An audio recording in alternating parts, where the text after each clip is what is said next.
What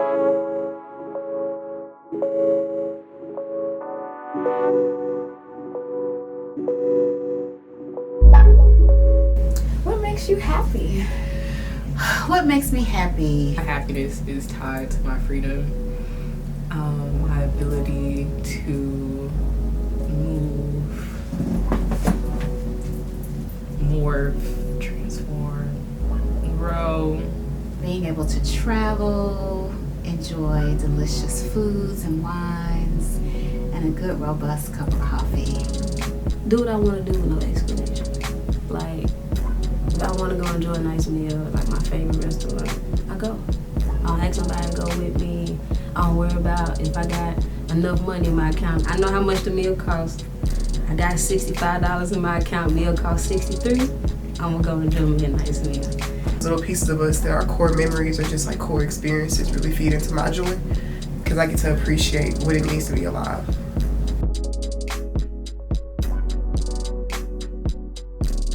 I think it came from, as a child, just like getting adjusted or getting like used to like being at like my mom's house, being at my dad's house, being at my cousin's house, being at my babysitter's house, being at my auntie's house, being at my grandma's house, like more, being at my friend's house, being at school, being wherever, and seeing wherever that takes me. Like when I was a kid, it was I don't know, like my home life was very dangerous, and so like my outside life was what I made it, and that's what it's just, that joy of just living came from being in the outside world and being able to choose how I wanted my life to be, and versus like having to go home and not having a choice in the situation. This may sound crazy. Loss. I suffered the greatest loss when my daughter died. And children are so pure. Children are so innocent. They radiate joy. You know what I'm saying? They laugh all the time. They love without conditions. They talk to spirits and angels. So I was able to mother, nurture, and birth such a joyous spirit.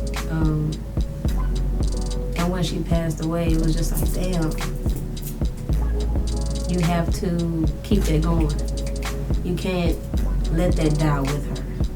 And so I realized if I wanted to honor her and her life and her spirit, I had to keep it up, keep laughing, keep being happy. And since you're alive, you might as well live. Many seasons of being a yoga practitioner, understanding that I am worthy of joy, and that's really what God desires for us. It's really our birthright. And so really leaning into that truth that our days are supposed to be happy days. We're supposed to be able to access joy. I'm supposed to be able to access joy. And so really being grateful for the things that are around me, grateful for nature, just grateful knowing that every day is a gift. And so why not choose joy? Why not choose happiness?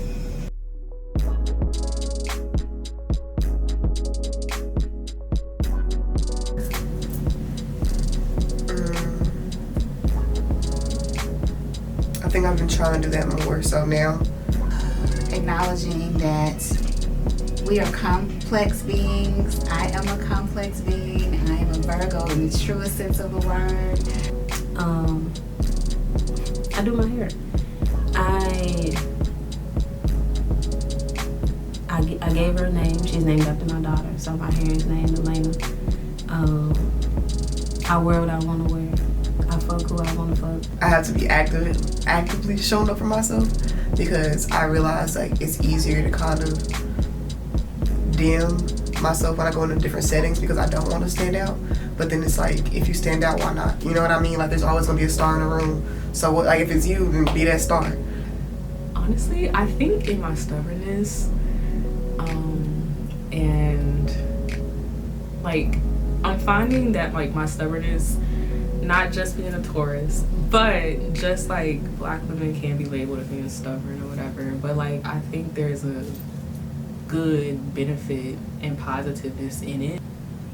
There is no quarrels or qualms about what's happening on this side of town in my energetic field. And Black women have not had that luxury. Ever. We are not allowed to be free and loud and take up space. I'm free, I'm loud, I take up space. I feel like as a Black woman, as a Black young single mother too, like, you know, like that's a whole thing.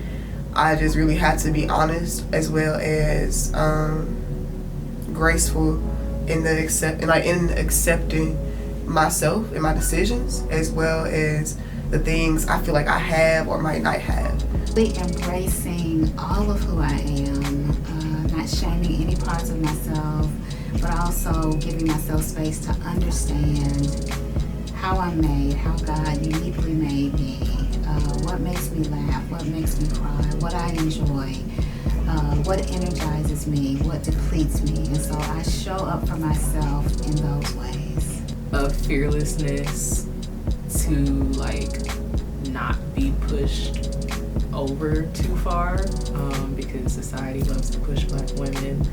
And I think my stubbornness to keep like going regardless of like all the things that can like happen, because like I do like feeling my joys, I do like feeling my freedoms, I do like returning to that. So just like being aware that wherever I was, that I had the initial like happiness or joy or love or whatever, my stubbornness keeps me like able to come back to that. Like, you ain't pushing me too far.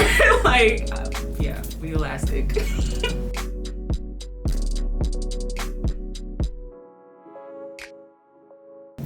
A favorite example of Black girl joy. You know, it's really simple. It's anytime Black women get together and we're in each other's presence. You know, I like to create those spaces, those communities with the work and the calling that I have. But anytime I see Black women just at the thrift store thrifting. Our language. When we be like, period, yes. I love that. I love that for us. Clothes.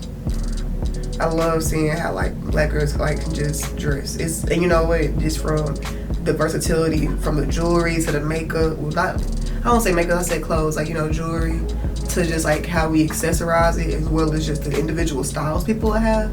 Because even if you can see it and you be like, oh, that reminds me of this, it's not that. Our hair, however we want to do our hair. If we want to do our hair, I mean, if not, look, like our hair is just that thing that we have a lot of things tied to it. Sometimes whatever.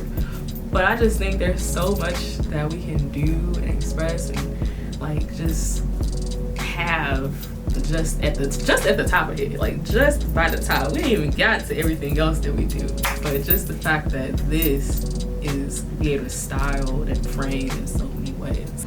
Or sharing food on each other's plate when they're at brunch, or saying, look girl, I need to get with you and talk because this is what happened, and I know I can be transparent with you. I need to cuss, I need to cry, I need to do all the things. We compliment each other. I mean, we cannot know each other at all. Yes, sis, you wear that outfit, girl, and it'll just brighten your day. Oh my God, you're so beautiful. I ain't seen this woman a day in my life, and I felt the need to tell her that no man will ever make her feel less. You know what I'm saying? Just speaking life into this young lady. I love how we band together. Simply just being in one another's presence and connecting and just knowing from heart to heart, you know, what we need in that moment and being able to give it.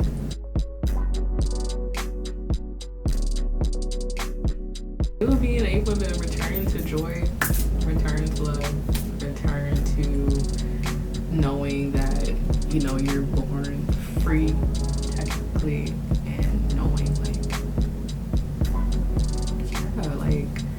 most proud of being able to, like, wake up every day and return to those things that I know, even though, like, you know, I have, like, a path or something that maybe, like, tries to push you a little off of it.